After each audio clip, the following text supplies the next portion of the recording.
Ei, você estudante, já está sabendo da novidade? O Jaleco está de cara nova.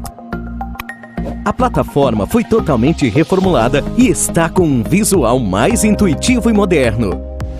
Com a página inicial mais organizada, você agora pode buscar por um assunto rapidamente e acessar o conteúdo por disciplinas, cursos, categorias, sistemas e vídeos, de forma simples e intuitiva.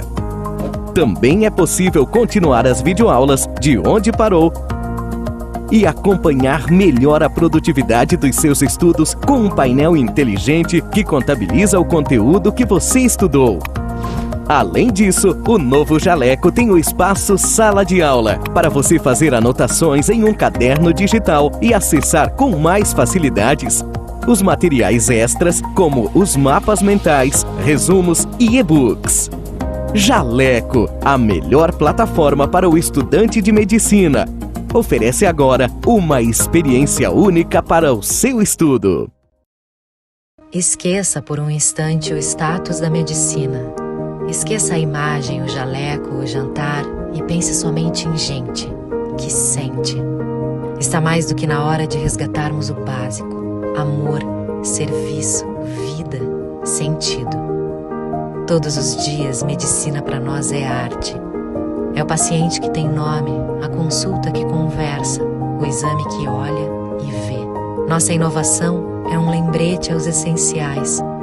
Nossos produtos são para sentir o pulso, reoxigenar a vida, olhar adiante e ajudar o time de saúde a se conectar com pacientes.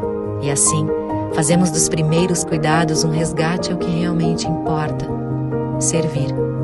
Porque servir é agir em direção ao outro. MD, salvando o básico da medicina.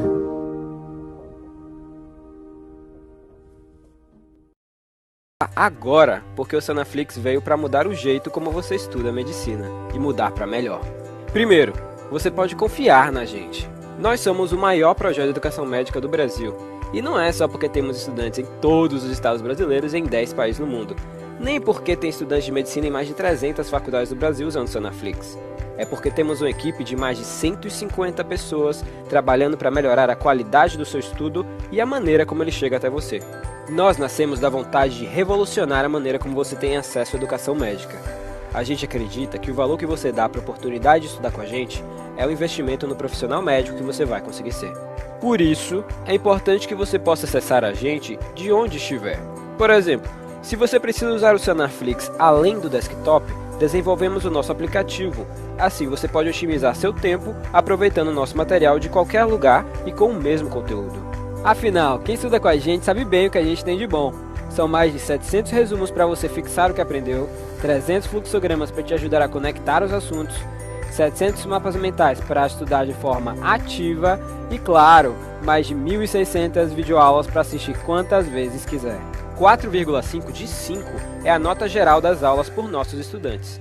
Elas são dinâmicas e objetivas e estão sempre melhores. Temos uma preocupação especial em aperfeiçoar a metodologia e a didática da nossa equipe de professores padrão USP. Eu acredito no Sanaflix e eu invisto meu tempo na preparação das aulas porque eu lembro de mim. Quando eu estava no 4º ano, eu tinha a disciplina da reumatologia que era muito difícil, eu quase bombei. Eu fico pensando, se eu tivesse a Aline para me explicar artrite reumatoide, com certeza aquela prova teria sido bem mais fácil. Quando eu comecei a entrar na área do ensino, eu ficava maravilhado, velho, eu consigo impactar positivamente na vida de diversas pessoas de uma vez só. O número de pessoas que eu estou impactando, velho, que eu estou ensinando e capacitando eles para que eles vão e na extremidade lá possam ajudar as pessoas e melhorar, sabe? E fazer um atendimento adequado, fazer um atendimento bem feito. Isso é sensacional, velho. Isso é muito reconfortante. Estudar medicina não pode ser caro, tem que ser fácil. Aproveite nossos planos e assine agora. A partir de R$19,50 por mês você pode ter acesso a todo o conteúdo sem restrições. E se você ficou ainda na dúvida e quer fazer um teste, fique à vontade. Experimente o Sanaflix por 7 dias agora.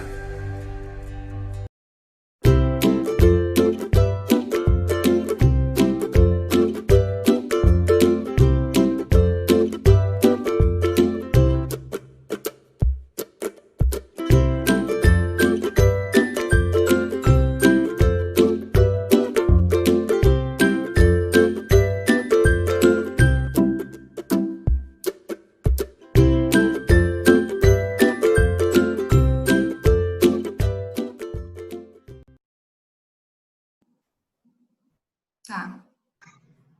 Olá, boa noite a todos. Sejam muito bem-vindos a mais uma aula do Rádio Simpósio 2, mini curso de diagnóstico por imagem. Meu nome é Ana Beatriz, sou acadêmica de medicina, sou no 8º semestre na Universidade Federal do Mato Grosso e é com muita alegria que apresento a vocês o nosso palestrante de hoje, o Dr. William Mello Aguiar.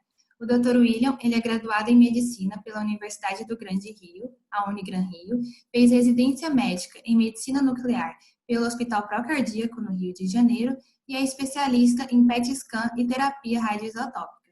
Atualmente, ele é docente na disciplina de Semiologia Médica na Universidade Federal do Mato Grosso e na Universidade de Várzea Grande. Professor, muito obrigada por ter aceitado o nosso convite e pela disponibilidade de participar do nosso evento. É uma honra tê-lo conosco hoje. E antes de iniciar a aula, anotem aí a palavra-chave, que é consolidação. Agora eu vou passar a palavra para o professor William e tenham todos uma boa aula. Boa noite a todos. Boa noite, Ana. A Ana foi minha aluna na faculdade, né? Foi minha primeira aluna, quando eu entrei na universidade, foi a primeira turma com que eu tive prazer, né, de ensinar um pouquinho da semiologia. E é tão bom vê-la, né, progredindo aí, já está no 7º semestre, daqui a pouquinho acaba a faculdade. Bom, gente, boa noite a todos os alunos que estão aí participando da nossa aula, né? Na segunda-feira já tivemos uma aula falando um pouquinho sobre os aspectos radiológicos da tuberculose e hoje nós vamos falar sobre a pneumonia. Eu quero agradecer ao convite feito pelos discentes e pelos docentes, né, que compõem essa liga maravilhosa de radiologia e essa união entre a universidade, a UFMT, a Univag e a Unic, ela é fundamental, né? Porque a gente consegue ampliar os nossos horizontes e a discussão acerca da radiologia. E é com muita satisfação que eu venho dar essa aula para vocês de pneumonia. É um assunto extremamente prevalente dentro da clínica médica, dentro das emergências, dentro das unidades fechadas, como o UTI, e é fundamental que nós possamos pensar nos exames mais racionais, né? Mas são exames complementares no raciocínio diagnóstico. Hoje o nosso foco vai ser em cima dos exames de teleradiologia. Então, em cima da radiologia convencional, em cima do raio-x de tórax, que nós temos disponível, né, para fazer desde lá da atenção primária até o nível quaternário de atenção ao paciente. E vamos discutir aspectos também de tomografia, né, na gripe, por exemplo, a gripe H1N1, e também no que tem aí mais prevalente agora, né, que deixou a gente nesse modelo, né, online, que é o SARS-CoV. A bibliografia recomendada, então, para vocês.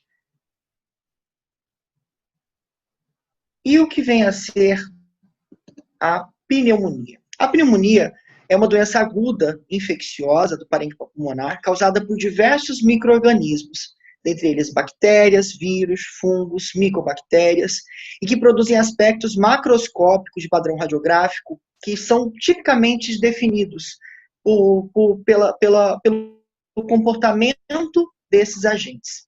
Ele é classificado pela clínica como uma pneumonia aguda comunitária. Nós temos a pneumonia hospitalar, temos a pneumonia associada à ventilação mecânica, né? E dentro dessa pneumonia hospitalar, nos conceitos mais atuais, nós temos a pneumonia associada aos trabalhos dentro dos hospitais, né? Ou a assistência hospitalar. Constitui a 6ª causa de morte nos países desenvolvidos. E nos países em desenvolvimento são só superados pela diarreia. A incidência ela aumenta com a idade, e do mesmo modo que a letalidade pode chegar a 20% nos pacientes senis, os idosos. O diagnóstico etiológico, ele geralmente é baseado no exame do escarro, mas conseguir um escarro adequado é muito complicado, principalmente nas crianças, idosos ou pacientes que estão com alguma dificuldade, né, para tossir. E muitas vezes esse escarro ele vem com uma coleta de amostra ruim, que pode gerar um resultado enganador, né, trazer dubiedade para a gente acerca do diagnóstico. e pode também estar contaminado com as bactérias que estão ali na orofaringe do próprio paciente. Então, no diagnóstico etiológico, muitas vezes nós temos uma dificuldade. O laboratorial é inespecífico e os principais agentes etiológicos que nós temos causando as pneumonias, eles estão diretamente relacionados com a idade do paciente, com a idade desse hospedeiro, está relacionado também com a presença de comorbidades, a presença de doenças pré-existentes e, claro, ao ambiente no qual ele também está inserido, tá? Se é um ambiente comunitário, se é um ambiente intra-hospitalar, se é um ambiente de moradores, por exemplo, casa de idosos, né? Isso tudo tem uma influência no tipo e comportamento dos agentes que vão causar essas pneumonias. Os mais prevalentes, nós temos aí o Streptococcus pneumoniae, que é o pneumococo, as micobacterioses e Mycobacterium pneumoniae, nesse caso, a Chlamydophila pneumoniae, temos os vírus respiratórios, e falamos aí sobre H1N1 e o SARS-CoV, a Haemophilus influenza, Legionella, alguns bacilos gram-negativos, né, como enterococo, que estão diretamente relacionados ao parto vaginal, então, aos primeiros, né, dias e meses desse infante, e Staphylococcus aureus, que pode causar, né, uma pneumonia muito grave, toxêmica, que pode ter alguns comportamentos radiográficos que nós vamos ver adiante. Ainda em relação aos agentes etiológicos, nós podemos observar que alguns têm algum comportamento de prevalência em ordem decrescente e frequência de acordo com a gravidade, seja a regime ambulatorial ou comunitário, que a gente fala, naquelas pneumonias associadas à comunidade, né?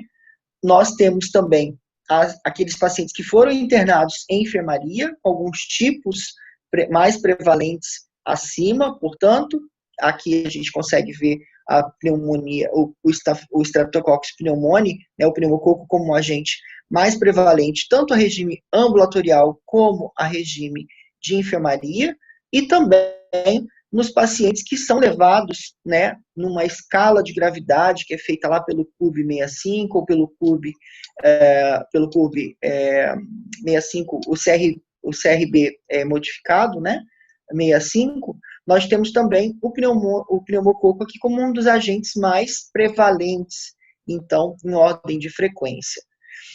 Ambulatorialmente, a gente tem uma decrescência, então, nós temos o pneumococo, o Mycoplasma pneumoniae, a Chlamydophila, os vírus sinciciais respiratórios e o Haemophilus influenza, a regime ambulatorial. Na enfermaria, nós temos mais prevalente, o pneumococo, depois o Mycoplasma pneumoniae, a Chlamydophila pneumoniae, a Haemophilus influenza, e aqui entra um aspecto importante, que são as legionelas e os germes por aspiração, né, broncoaspiração, paciente que vai lá, que faz microbroncoaspirações e está ali acamado, e pode ter algum vírus respiratório associado. Nos pacientes mais graves, nós temos a presença de Staphylococcus aureus entrando aqui como um segundo agente mais prevalente, e os gram-negativos também, né, de grande importância aí nessa escala. Claro que lembro a vocês que os pacientes que estão internados há muito tempo podem ter infecções cruzadas, e aí vai entrar dentro da escala também aquelas bactérias multidrogas resistentes, né, como Klebsiella e outras que podem causar catástrofes pneumônicas. O objetivo do estudo radiológico, portanto, é confirmar o diagnóstico clínico que foi feito lá presuntivo. Então, nós tivemos um diagnóstico clínico, nós temos as classificações clínicas, e o exame complementar, então, nesse caso, ele vem para confirmar ou para nos ajudar, né, a elucidar esse diagnóstico. Muitas vezes a radiologia, ela não vai firmar o diagnóstico, não vai firmar porque nós precisamos de outros métodos, né, para caracterizar esse diagnóstico, mas ela pode nos ajudar a elucidar e, lógico, iniciar a terapêutica, que é fundamental, né, o quanto antes a gente iniciar a terapêutica, a gente diminui a mortalidade dos pacientes. Geralmente pode ser alcançado com a radiografia simples, né, que é a teleradiografia, o raio-x feito em PA, que são aquelas incidências de raio póstero anterior, e em perfil. Pode ser feito também com o objetivo radiológico de identificar os fatores predisponentes subjacentes, como bronquiectasias e neoplasias brônquicas, que nós vamos ver mais no final, os pitfalls, que são aqueles achados que a gente acha que é uma pneumonia e não é, e a gente vai discutir um pouquinho. É utilizado também para monitorizar a progressão radiológica e resolução da doença. Então, se eu quero acompanhar o comportamento do tratamento, eu posso solicitar a radiografia no início, no meio ou no final, para a gente avaliar a progressão, e aqui a gente vai ter alguns casos também, e detectar complicações como cavitações, formações de abscesso, desenvolvimento de empiema e derrames parapneumônicos. A classificação radiológica e fisiopatológica, né, ela vai de acordo com a área atingida, então, do pulmão. Esse agente, se ele tem um comportamento, né, mais extensivo e ele acomete todo o pulmão, o lobo do pulmão, nós vamos chamar isso como uma pneumonia lobar. Se ela acomete apenas um segmento desse lobo, nós vamos chamar isso como uma pneumonia segmentar ou lobular, que é a pneumonia mais típica que a gente tem aí das bactérias, né, causando essas pneumonias segmentares, então, ou subsegmentares. Nós temos também aquelas que são as pneumonias alveolares, que elas ocorrem por contiguidade e elas contiguidade ao brônquio. Então, nós temos, na verdade, uma infecção do brônquio associada ao alvéolo, que nós vamos chamar de broncopneumonia. E pode ter também aquelas pneumonias que é bem típica dos vírus, né, acometimento viral, que é aquela pneumonia no interstício do pulmão, né, pega toda a parte intersticial e forma a pneumonia intersticial. Aqui nós temos um caso de exemplo de uma pneumonia alveolar. Notem vocês que aqui nós temos uma imagem em PA e outra em perfil, feita, né, uma imagem adequada, com a numeraçãozinha ali de registro do paciente à direita, uma hiperinsuflação correta, os braços estão elevados acima da cabeça, e nós conseguimos ver um paciente com um raio-x centralizado, e notem vocês, como eu havia dito na aula anterior, toda imagem que for mais enegrecida, ela significa que o raio-x ele penetrou com mais facilidade. Então, a gente vai chamar isso de área hipertransparente. Toda área que for mais branca ao parênquima pulmonar, em relação, né, bem semelhante aos tecidos moles ou ao osso, significa que o raio-x ele não penetrou com tanta facilidade. Então, essa área vai ser uma área hipotransparente. Notem vocês que aqui nós temos uma área hipotransparente, que a gente chama de condensação ou consolidação não homogênea, porque não é uma área toda igual ao coração. Notem vocês que aqui tem áreas mais pretinhas no seu interior, de limites imprecisos em segmento lateral e parte medial do lobo médio do pulmão direito, com presença dessas áreas pretinhas, que, como eu havia dito, a gente chama isso aqui de broncograma aéreo. Então, significa que no meio dessa área que não é homogênea, nós temos algumas areazinhas de ar, que a gente chama de broncograma aéreo. É bem típica essa imagem da pneumonia. No perfil, nós temos sobreposição de imagens. Sobreposição essa que é a área do coração, e nós temos a sobreposição da imagem que está no pulmão à direita, que nesse caso nós fizemos uma incidência do raio na posição esquerda para a direita, e nós conseguimos observar a hemicúpula direita mais elevada do que a hemicúpula esquerda, que está mais baixa. Nesse caso, por que ela está mais elevada? Porque nós temos a presença do fígado também, né?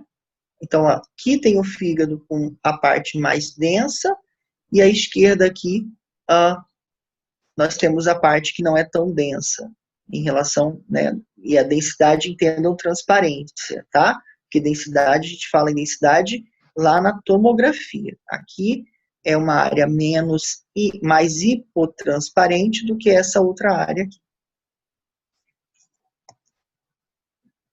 Aqui, nós temos um exemplo de uma pneumonia intersticial. E como é essa pneumonia intersticial? Há um infiltrado intersticial retículo difuso a partir dos hilos. Então, o hilo pulmonar está aqui e aqui. Borra o contorno dos vasos. Os vasos são essas partezinhas cortadas que estão aqui. E nós temos um borramento ao entorno dos vasos, das áreas perilares. É um borramento principalmente na área perilar e que vai disseminando para todo o campo pulmonar. Nota que borra a silhueta cardíaca à esquerda e borra também a silhueta cardíaca à direita e borra o seio cardiofrênico direito e borra o seio cardiofrênico esquerdo. A alteração desse gradiente de densidade normal da coluna, aqui é normal, e nota a hemicúpula frênica direita discretamente elevada. Aqui nós temos uma elevação da cúpula direita maior do que a esquerda, porque aqui abaixo do diafragma está o fígado. Esse comportamento aqui é um padrão de pneumonia intersticial. Novamente, uma outra área de condensação aqui mais extensa, de limites imprecisos, localizada no segmento lateral do lobo médio do pulmão direito. E observem vocês que há um borramento desse contorno cardíaco também. E aqui nós temos esse borramento e parece até que essa imagem é uma contiguidade dessa outra cardíaca. Uma elevação da hemicúpula direita. Aqui nós temos a presença de um nível hidroaéreo, que é a bolha gástrica à esquerda, e o diafragma bem delimitado aqui à esquerda.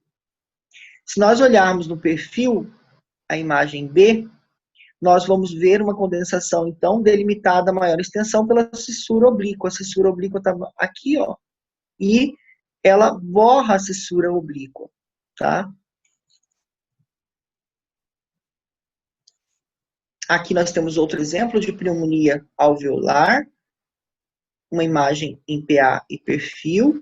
Aqui nós temos uma condensação alveolar de limites imprecisos, acometendo o segmento posterior e parte anterior do lobo superior do pulmão à direita. Aqui no raio-x em perfil, nós conseguimos observar um aspecto parecendo uma cunha, com a ponta. O que é uma cunha? É um triângulo. Então, aqui há uma área triangular. E essa área triangular está com o vértice, né, ou o vértice do triângulo, voltado para o hilo. E é bem característico isso das áreas, né, de hepatização, que a gente chama áreas de consolidação ou hepatização pulmonar. Significa ali um infarto pulmonar muitas vezes, tá? Olha só, a imagem que a gente vê aqui é uma imagem um pouco mais homogênea do que a primeira. E ela tem um aspecto semelhante à imagem. Isso a gente comumente fala em hepatização pulmonar, nessas áreas de condensação ou consolidação.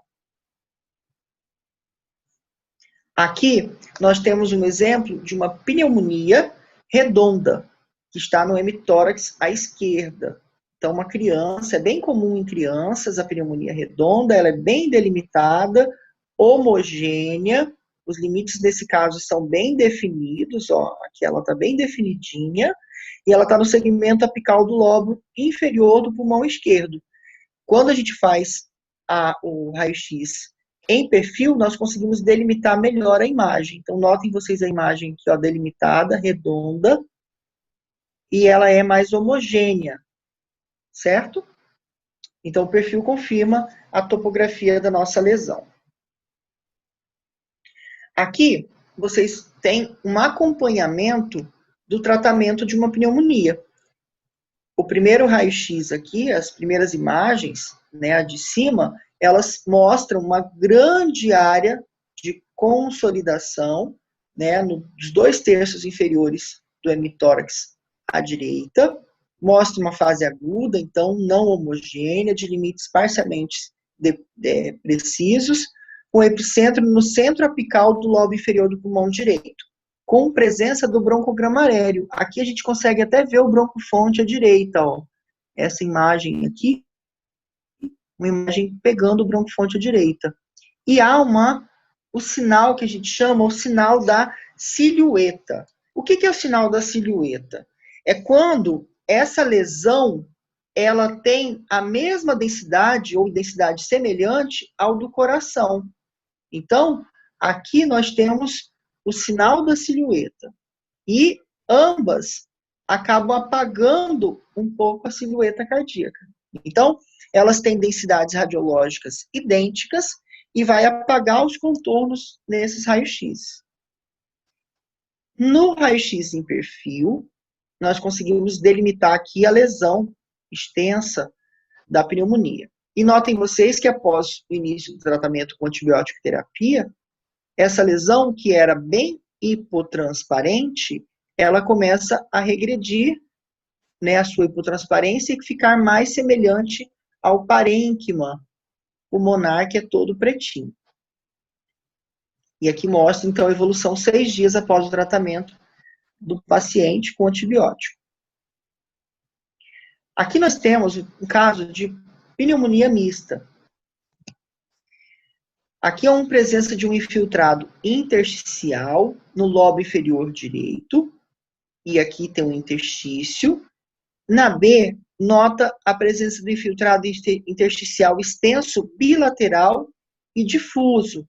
Então, aqui, ó, borrou toda a silhueta cardíaca, tanto a direita quanto a esquerda, e borrou a parte dos vasos perilares, configurando, então, o infiltrado intersticial, né, que a gente já comentou, e borra, inclusive, os contornos do coração e do diafragma. A gente não consegue definir direito as margens do diafragma nessa lesão. Esse é um comportamento de pneumonia mista. Outros sinais ainda bem importantes que a gente tem que lembrar são os sinais radiográficos da pneumonia lobar. Então, nós sempre vamos observar as consolidações homogêneas numa porção central, o aspecto de confluência. Esse tipo de pneumonia lobar, ela tem uma evolução rápida com limites imprecisos, respeita as fissuras, então, por isso ela é chamada de lobar, ela vai cometer um lobo apenas do pulmão, ou lobo superior, ou inferior, ou médio, no caso do pulmão à direita, lembrando da anatomia, ou o lobo superior ou inferior, no caso do pulmão à esquerda. O sinal da silhueta, então, é esse desaparecimento do contorno do órgão ou do segmento intratorácico ou da estrutura pelo aumento da densidade de uma estrutura vizinha ou contígua. Então, perde-se o contorno, a precisão do contorno do coração quando a pneumonia é muito encostada à parte da silhueta mediastinal ali do coração, tanto à direita quanto à esquerda. Ou perde as precisões, né, de definição diafragmática também, da silhueta diafragmática, quando a pneumonia é muito baixa, ou as pneumonias que a gente chama de base. A presença do broncograma aéreo, derrame pleural e diminuição do volume do lobo acometido. Notem vocês aqui uma pneumonia lobar. No aspecto da tomografia, da radiografia em PA, nós notamos a presença de uma consolidação homogênea. Aqui a gente observa que há uma consolidação que a gente não define muito bem a silhueta do coração. Então, de limites parcialmente definidos pelo segmento lateral e medial do lobo médio do pulmão direita. A presença do broncograma aéreo, olha aqui essa imagenzinha mais enegrecida, no meio dessa área, então toda. E as pontas de seta é o broncograma, certo? Os limites ali parcialmente definidos é essa parte da consolidação, então, que tem essa seta branquinha. No perfil, nós notamos a condensação projetada sobre o coração e limitada pelas fissuras oblíqua e horizontal. Então, a fissura oblíqua está aqui e a fissura horizontal está aqui. Então, nós temos uma pneumonia, ó, o aspecto triangular, mas que está sobreposta ao coração. Então, eu não consigo definir direito, e essa sobreposição é à direita, eu não consigo definir direito as silhuetas cardíacas. E isso a gente chama o sinal da silhueta.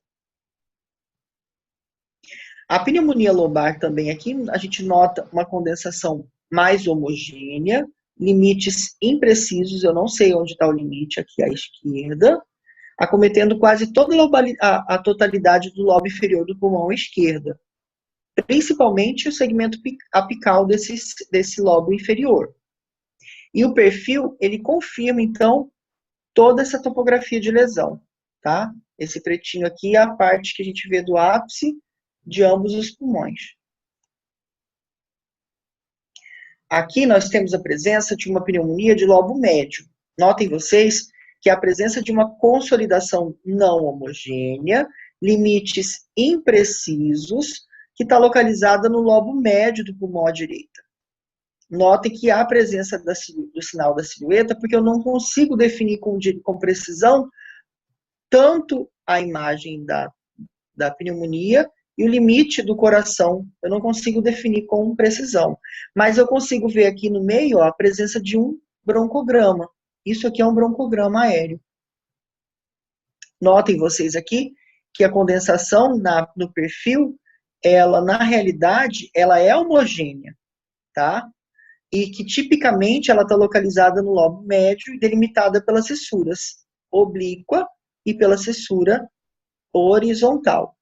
Então, quando a gente olha no PA, na projeção, né, de incidência posterior, a gente não consegue definir muito bem os limites de precisão e a gente acha que é uma lesão não homogênea. Quando a gente faz o perfil, nós notamos só a lesão aqui, ó, de incidência, que é uma lesão, sim, homogênea, mas que na outra incidência anterior ela não ficou muito bem, não ficou muito bem definida. Os sinais da broncopneumonia, eles podem ser definidos como múltiplos focos de condensação que são mais nodulares. Geralmente são mal definidos, uni- ou bilaterais, e predominantemente eles são basais. Notem vocês então aqui, nessa radiografia, nós temos uma broncopneumonia bilateral, com condensações não homogêneas, de limites imprecisos, um aspecto nodular, e que eu não consigo definir. São mais extensas no terço inferior de ambos os pulmões, com amplo predomínio à esquerda. Então, ela é maior à esquerda do que à direita. E olha aqui os aspectos, mais parecendo nódulos. Isso é característica de broncopneumonia. A pneumonia intersticial, como nós já vimos uma imagem, ela tem uma opacidade acompanhando o trajeto dos vasos e do brônquio. Elas não tendem a juntar, ou seja, elas não tendem a se confluir. O borramento do contorno vascular é predominante, né? É prevalente. Ele está mais acentuado nas regiões perilares, e o infiltrado intersticial pode se apresentar de algumas formas, como reticular, micronodular ou retículo micronodular. Que a gente já viu alguma dessas formas também lá na tuberculose, que pode ter esses padrões retículo micronodular. E confluências focais também devido ao exudato nesses alvéolos peribronquiolares. Notem vocês que um paciente com uma pneumonia viral, ele apresenta aqui, próxima à região perilar, um borramento de todos os vasos. A trama vascular, ela não fica muito bem definida. E aí, ela é bem característica aqui, ó, quando você olha uma ampliação da imagem, isso é uma criança com a pneumonia viral, que é bem comum, tá? Fazendo uma retraçãozinha de alguns arcos intercostais aqui à esquerda. E o paciente obteve melhora clínica sem tratamento com um antibiótico. Então, foi uma pneumonia autolimitada viral. Uma das complicações mais importantes, quando a gente se fala de pneumonia, é essa pneumonia fazer empiema ou derrame pleural ou fazer abscesso dentro desse pulmão, tá? E a gente define como abscesso como qualquer processo supurativo, ou seja, purulento, agudo do pulmão e que forma uma cavidade. E essa cavidade, ela tem um aspecto circunscrito de inflamação na periferia e frequentemente faz a necrose de liquefação, que é aquela necrose diferente da necrose caseosa da tuberculose. Nesse caso, é uma necrose de coagulação ou liquefação, e ela vai originar, então, o pus. E, lógico, esse pus vai estar condicionado a uma cavidade. Numerosas causas podem fazer abscesso pulmonar, tá? Mas, em geral, nós vamos definir como a infecção bacteriana, causando a necrose parenquimatosa, que é a maioria dos casos, e ela é decorrente daquelas bactérias que estão na orofaringe do nosso paciente. É bastante comum nos pacientes que são etilistas, que são usuários de drogas, moradores de rua, que têm uma péssima conservação dos dentes, porque ali proliferam muita bactéria anaeróbia. E a broncoaspiração ou microbroncoaspiração desses pacientes, principalmente os etilistas, né, que podem fazer microbroncoaspiração ou até vomitar e acabar voltando o conteúdo de vômito e broncoaspirar esse conteúdo da boca, nós podemos ter, então, o alojamento por via broncogênica dessas bactérias no parênquima e causando a destruição do parênquima, causando essa necrose purulenta. E pode acompanhar de empiema, né, um derrame pleural purulento, que é o que a gente chama do derrame parapneumônico que ficou com pus. O objetivo da radiologia, então, é detectar a formação desses abscessos. Em geral, é muito evidente no raio-x de tórax, e nós conseguimos definir quando desenvolveu a lesão e quando ela fez uma erosão para o brônquio e acabou drenando a cavidade, o conteúdo daquela cavidade, tá? Formando a cavitação. A gente sabe também detectar alguns fatores predisponentes, tais como a microbroncoaspiração, que a gente chama de aspiração do material de corpo estranho, se houve uma estenose brônquica ou infarto pulmonar, ou se teve a presença de neoplasia que acabou se transformando, né, aquele conteúdo ali de células neoplásicas formando a necrose. Então a gente consegue definir isso muito bem pela radiologia. Os abscessos, eles podem ter duas origens, e uma é a broncogênica, que é a mais comum, quando o paciente aspira, então, uma bactéria, lá, por exemplo, o etilista, como eu citei o caso, né, ele vai vomitar e aquele conteúdo todo de vômito, ele acaba broncoaspirando, e aí esse conteúdo vai parar lá dentro do brônquio, por uma via broncogênica. Ocorre uma estase de secreções, também, no caso de carcinoma broncogênico, que foi a necrose naquela região de metástase, tá? Ou no carcinoma, no caso broncogênico, que é o tumor primário. Ou no caso da metástase, quando a gente tem as necroses ali, né, naquelas regiões também, a gente tem uma estase de secreção e acaba formando, então, um abscesso ali adjacente ao carcinoma ou às metástases. Pode ocorrer obstrução também por uma estase de secreção, uma obstrução endobrônquica, muitas vezes por estenose do brônquio, né, ou uma drenagem incompleta desse brônquio, essa toalete inadequada ao reflexo de tosse que foi abolido, pode gerar estase de secreção, e essa estase vai propiciar um meio de cultura para as bactérias, principalmente as anaeróbias, e esse meio de cultura, então, vai favorecer com que a bactéria se multiplique e destrua o parênquima. Outra forma é a hematogênica, e alguns exemplos clássicos são os abscessos múltiplos formados quando a gente tem uma disseminação de um Staphylococcus aureus ou uma estafilococcemia, que a gente chama. Então, é muito importante na radiologia que a gente defina o segmento do abscesso, e eles têm uma predileção por ocorrerem no lobo posterior, né, no segmento posterior do lobo superior direito. Por quê? Porque anatomicamente o brônquio fonte à direita ele é mais curto, é menor, tá? E mais calibroso. Então, quando a gente tem uma broncoaspiração, é mais fácil com que o material vá para o pulmão à direita do que para a esquerda. O lado esquerdo superior geralmente não é tão afetado no caso de abscessos pulmonares. Por isso eu posso pensar, frente a uma imagem parecendo um abscesso redonda com a cavidade à esquerda, eu devo pensar mais em tuberculose do que em abscesso. Se eu tenho à direita, eu vou pensar mais em abscesso do que em tuberculose. Eu não posso descartar, mas óbvio, eu tenho que pensar em abscesso. E o abscesso, geralmente, o halo é fino, o que é diferente do halo espesso que a gente tem na tuberculose, que é bem característica. Na parte inferior, nós temos o segmento apical dos lobos inferiores, principalmente à direita, sendo acometido, e o segmento basal dos lobos inferiores, nesse caso bilateral. Os estágios, avaliando o raio-x desse abscesso, também podem ser definidos. A condensação alveolar homogênea com limites imprecisos é aquele estágio inicial, que vai evoluindo para uma condensação alveolar com imagem cavitária. Forma-se uma imagem cavitária com paredes espessadas no início, irregular, que apresenta nível líquido, e que após encontrar um brônquio-fonte, ele drena ou faz a toalete daquele conteúdo, e a gente tem a parede que antes era espessada, ficando adelgaçada, fina, na imagem de raio-x. Pode acontecer também a presença de derrame pleural, que é comum para pneumônico, e esse derrame pode se transformar, né, em purulento, que a gente vai chamar de empiema. Notem vocês aqui uma pneumonia que foi abscedada, ou seja, uma pneumonia que virou um abscesso logo depois, e nós temos a presença de uma imagem cavitária com paredes espessadas, e aí aqui nós temos uma parede espessada, mas que não é tão espessada quanto a parede espessada da tuberculose.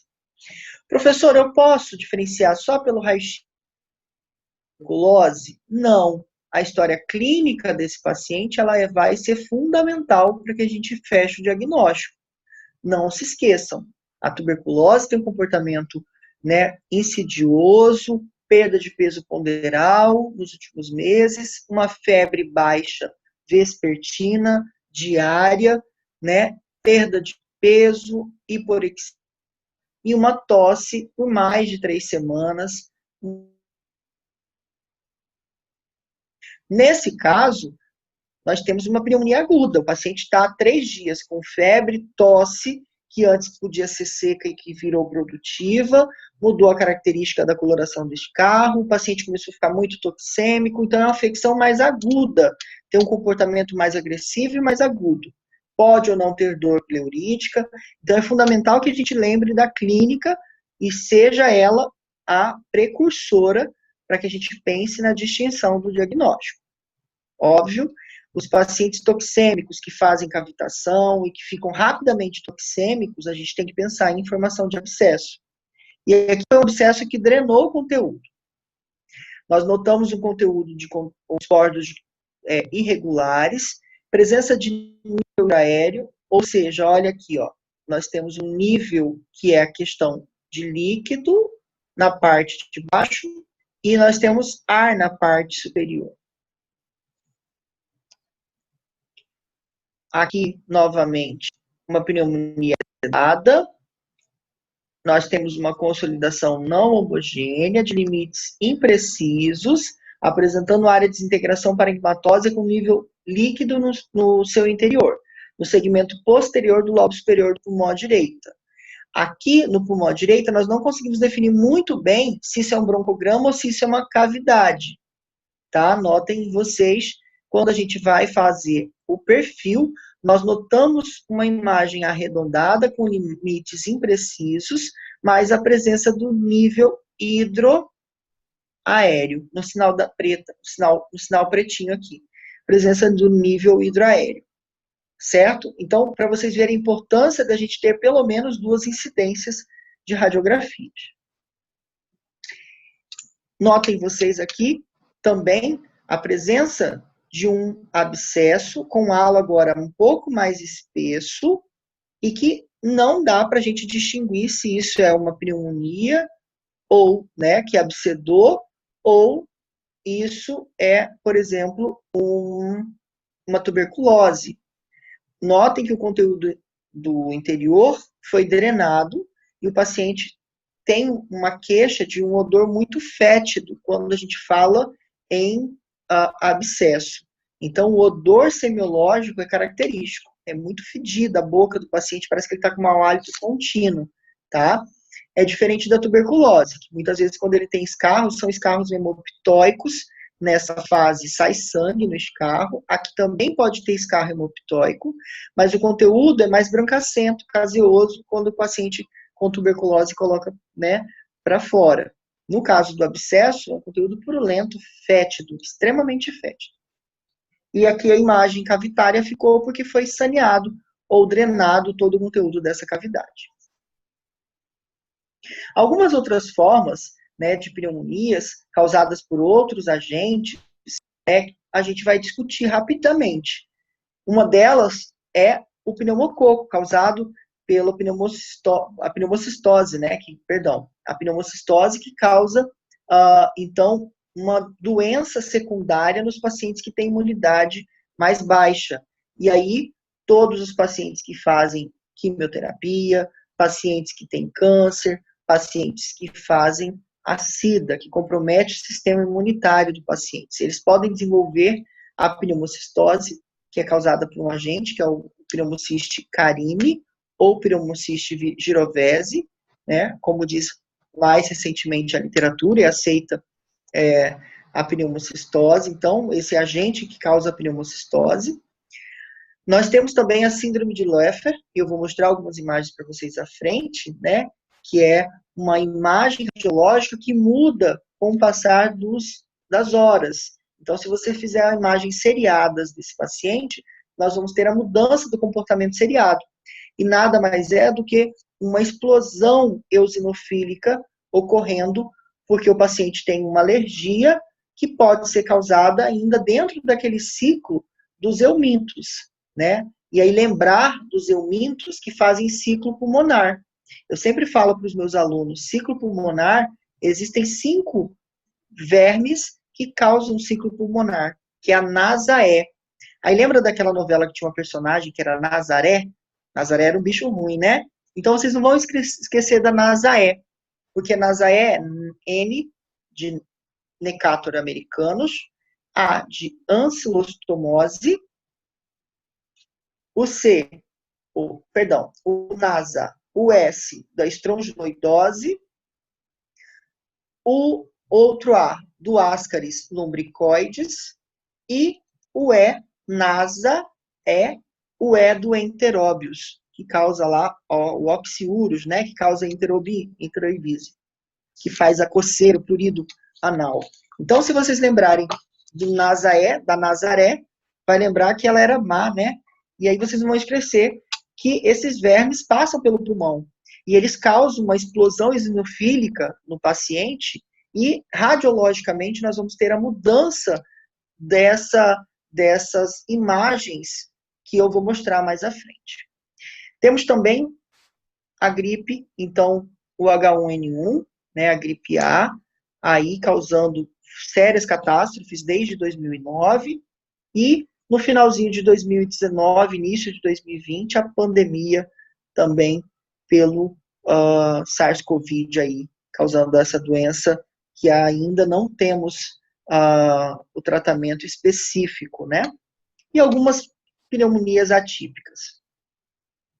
Notem vocês aqui o pneumociste carine, que hoje ele é chamado de pneumocistis girovese, ele mudou de nome, causando uma pneumonia, e o perfil é um extenso infiltrado intersticial, então a gente olha desde o hilo, borra todos os vasos, e ele acomete todo o interstício. Aqui parece uma borboleta, ó, pega todo o interstício. Ah, professor, isso aqui é uma congestão pulmonar? Não, esse paciente não está congesto. Esse paciente tem uma característica bem comum, se vocês forem olhar, ó, não tem nem pele, quase pele e osso, não tem nem tecido subcutâneo, extremamente emagrecido. A história clínica fala bem a favor, né? E esse é um paciente portador da doença em evolução, né, do HIV, que causou a doença, então, que é a SIDA, a síndrome da imunodeficiência adquirida. Essa doença, ela se torna uma doença secundária, uma doença oportunística, e é a doença que vai motivar a morte, então, muitas vezes, desses pacientes, que não fazem tratamento. Lembrando que hoje nós temos tratamento e os pacientes, para chegar nesse estágio, são aqueles que não aderem ao tratamento e aqueles pacientes que não sabem o seu diagnóstico. Então, quanto antes tiver o diagnóstico, né, fazer o teste é fundamental, porque a gente começa o tratamento precoce e evita, inclusive, essas manifestações oportunísticas por esses agentes.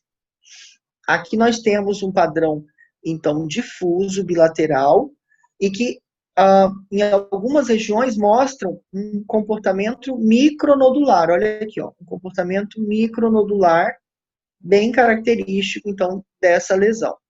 Esse paciente é extremamente hipoxêmico, ele não tem uma oxigenação adequada, tá? Lembra que eu falei sobre a síndrome de Leffer, que é esse filtrado eosinofílico, e aqui nós temos, então, o ciclo dos vermes. O paciente, né, zona tropical, todo mundo aí que não tomou vermífugo esse ano, é importante tomar, de 3 em 3 meses, né, quem era da área de saúde, de 6 em 6 meses com quem lida com crianças, né, é muito importante a gente tomar os antihelmínticos, porque pode acontecer isso, ó. O paciente tem uma imagem com vários aspectos aqui de condensação, principalmente no lobo superior esquerdo, tá? E assume um padrão macronodular. Aqui, ó, à esquerda, bordos mal definidos, não muito homogêneo. Rapidamente, em 24 horas, foi feito um novo raio-x. Esse paciente estava internado, né? E aí, por hábito de fazer raio-x constantemente, observou que começou de um dia para o outro melhorar a imagem. A imagem radiológica, gente, demora às vezes até 14 dias para melhorar. Então, não pode acontecer essa melhora rápida. Essa melhora rápida que aconteceu, e aqui, ó, rapidamente evoluindo, o paciente já não tem mais aquela imagem no lobo superior, à esquerda, e agora a gente olha numa incidência apiculordótica, nós observamos o desaparecimento das condensações nos ápices, após 6 dias de evolução. Então, aqui nós temos um pouquinho de condensação, aqui tem um pouquinho, e essas condensações, elas mudam, migram de locais, ou elas desaparecem. Então, se elas desaparecerem em alguns dias, em 24, 48 horas, 36 horas, pensem em síndrome de Leffer, tá? Que é esse comportamento, então, de desaparecimento rápido. Aqui nós temos algumas pneumonias que são causadas por Staphylo aureus. E aqui é uma criança com uma cavidade. Gente, olha aqui, ó. Eu vou traçar a linha, acompanhem a seta. Tudo isso aqui é uma borda bem fininha, é uma cavidade. Dentro está bem preto, não tem pulmão dentro. Foi destruído todo o pulmão desse paciente aqui. E aí nós conseguimos ver a presença, inclusive, de líquido, nível hidroaéreo mais visível na imagem feita em perfil. Feita em perfil com incidência, né, à direita para a esquerda. E aí vocês observam a presença do nível hidroaéreo. E essa imagem enorme de destruição do pulmão, a gente chama isso de pneumatocele. Cele vem de cavidade lá no pulmão. Ela é gigante à direita, certo? E o ar presente dentro da pneumatocele aprisionado hiperinsufla ela e ocorre muitas vezes até rompimento dessa bolha. E por isso na radiologia a gente olha ela aqui, ela está toda pretinha. Ela não tem um aspecto do pulmão, porque ela não tem parênquima mais nessa parte interior. Aqui nós temos um exemplo de uma pneumonia viral, que é a gripe A, tá? A gripe do H1N1, acometendo difusamente nesse aspecto retículo micronodular. Então, nós temos vários micronódulos e pega um padrão infiltrativo também. Aqui nós temos o sinal da silhueta cardíaca, porque aborrou a silhueta direita e esquerda, os seios costofrênicos e cardiofrênicos, seios cardiofrênicos e costofrênicos aqui também estão comprometidos, mais à direita do que à esquerda. Aqui é só para que vocês observem a evolução radiográfica de um paciente que teve COVID. Lembrando que o raio-x pode ser absolutamente normal, então o método não é radiográfico nem tomográfico para fechar o diagnóstico. O método padrão ouro é fazer o PCR-RT, né? o RT-PCR, colhendo o material do swab nasal, porque o vírus tem uma predileção ali pelas vias aéreas superiores, então colher o material e fazer o swab. E dar o diagnóstico, então, com amplificação e leitura lá da amplificação da presença, né, das cepas virais. E nesse caso, a gente só está mostrando uma radiografia com evolução muito rápida, de um dia para o outro, do dia 29 de dezembro ao dia 30 e ao dia 1º de janeiro desse ano, o mesmo paciente acabou aqui, ó. Aqui ele não estava entubado ainda, mas com um padrão mais periférico de acometimento, de uma lesão infiltrativa, que dissemina bilateralmente. Aqui nesse caso o paciente já foi entubado, a gente consegue ver uma linhazinha aqui do tubo, tá? Que está bem próximo à carina. E aqui tem o broncofonte à direita e o broncofonte à esquerda. Bem próximo à carina. E continuando, 2 dias depois ainda, o paciente mantém entubado com uma piora radiológica terrível, quase não tem pulmão para ventilação. Mas aqui eu não consigo diferenciar a consolidação de uma pneumonia viral, a consolidação bacteriana de uma pneumonia viral, tá certo? E aí, nós lançamos mão da tomografia. A tomografia, nessa primeira parte superior, ela mostra cortes axiais, ou seja, a gente vai cortar todo o pulmão de baixo para cima, analisando, então, todo esse parênquima. Nesse caso, foi do ápice para a base. E do ápice, nós observamos um comportamento do vidro fosco, que é a imagem, é o padrão da imagem em vidro fosco. Aqui, ó, por que a gente chama de vidro fosco? Parece aqueles potes de vidro que você mandou jatear a areia. Você não consegue ver a transparência do vidro, nada no interior. E exatamente esse é o aspecto que a gente chama de vidro fosco. Nós não conseguimos ver o parênquima pretinho, né, cinza e pretinho, como a gente veria na tomografia. E o padrão de acometimento, ele tende a ser mais periférico do que central.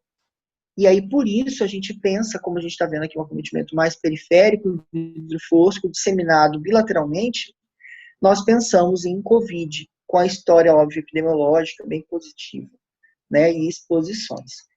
Observem que ele faz aqui múltiplos padrões de vidro fosco em torno dos bronquíolos também, e dos brônquios, certo? E aqui, ó, fazemos o envolvimento do pulmão disseminado. Alguns achados podem enganar a gente. Parece que são pneumonia, mas não são. Então, a gente tem que sempre lembrar das atelectasias. E lá na semiologia, nós lembramos que a atelectasia, ela nada mais do que quando um brônquio fonte ou um brônquio ou um bronquíolo, ele é ocluído ou por um corpo estranho ou por um material secretivo, né? E ele não deixa insuflar o pulmão subsequente.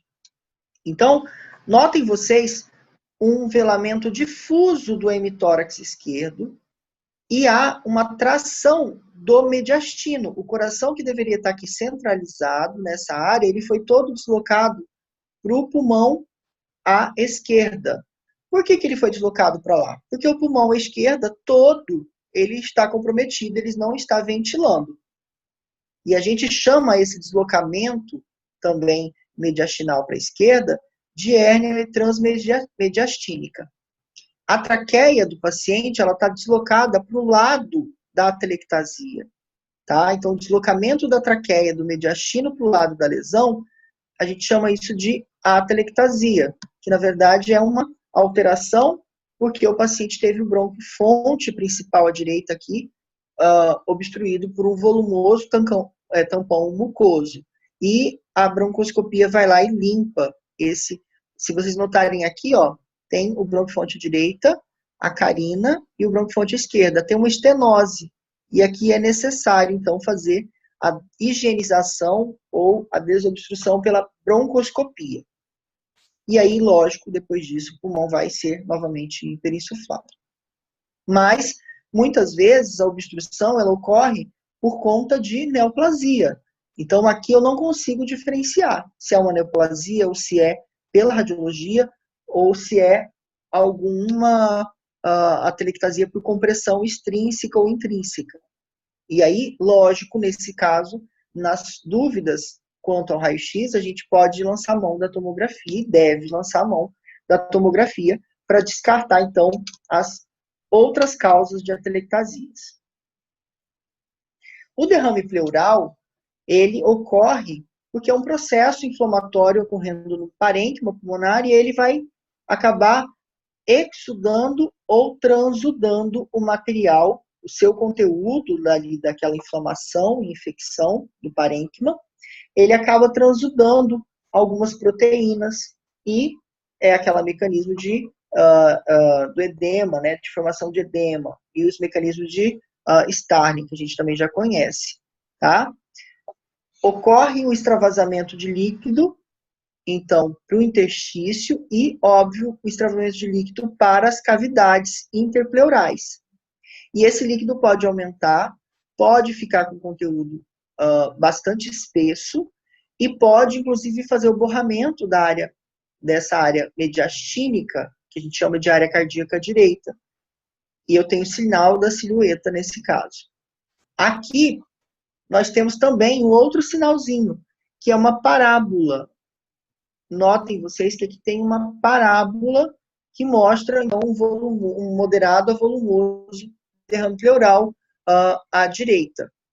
Se eu não tenho tomografia para poder fazer desse paciente, eu posso lançar a mão, né, para descartar se isso é uma pneumonia ou se isso é um derrame pleural. Eu posso colocar o meu paciente em decúbito lateral direito. Se o derrame foi à direita, eu coloco ele à direito. E eu faço incidências laterais, né, nesse tórax. Na verdade, elas são incidências anteriores, mas que vai passar pela parte lateral do hemitórax à direita. E aí, o líquido que estava só na base, quando o paciente estava na posição em pé ou ortostática, esse líquido ele extravasa para as costas, quando o paciente está deitado ou quando ele está na posição lateral. Notem vocês que aqui, ó, bem aqui, passa a parte da pleura costal. E tudo isso aqui que esparramou é o líquido que secou toda a pleura espaço interpleural. E qual é a diferença aqui, então, que eu faço, professor, da atelectasia com derrame pleural volumoso? Notem vocês que o derrame pleural volumoso, ele é diferenciado, óbvio, pelas técnicas, né, semiológicas. Aqui eu encontro uma massa 6 mais característica e de todo o pulmão, que lá na atelectasia eu não encontraria uma massa 6 tão exuberante, né? Nesse caso, pensando ainda na semiologia, né? Os aspectos todos que você vai avaliar lá, do frêmito, da palpação, da percussão e ausculta, são fundamentais aqui para a gente fazer uma presunção diagnóstica e diferenciação entre derrame pleural e atelectasia, que a gente não vai entrar nesse mérito clínico agora. Mas na radiologia, se vocês olharem a diferença que tem a atelectasia do derrame pleural, é que o derrame pleural ele faz uma hiperinsuflação do pulmão e o pulmão fica com os espaços intercostais mais evidentes, mais espaçados entre si. E também, olhando a traqueia, o paciente tem um deslocamento da traqueia e de todo o mediastino para o lado contralateral. E nesse caso, o derrame volumoso à esquerda, ele empurrou o mediastino, empurrou todo o coração, e o coração do paciente está aqui, na parte à direita, sendo deslocado. E a traqueia também é um outro sinal que a gente olha, e ela está deslocada para o lado, óbvio, que está sendo comprimido pelo derrame pleural. Aqui há um velamento total, um velamento com desvio para mediastino, como eu já havia dito, e é um velamento mais homogêneo. Aqui nós temos um paciente que estava com uma pneumonia, que complicou com derrame pleural, fez até aqui ó, o sinal da parábola, e com o tratamento e o passar dos dias, esse paciente teve melhora tanto de reabsorção do derrame, quanto também da parte ventilatória. Mas, fazer toracocentese nesse paciente, muitas vezes, alivia o sintoma, tá? Lembrando que toda paracentese pode haver o reaparecimento do derrame, certo? Você está tirando líquido e proteína do paciente.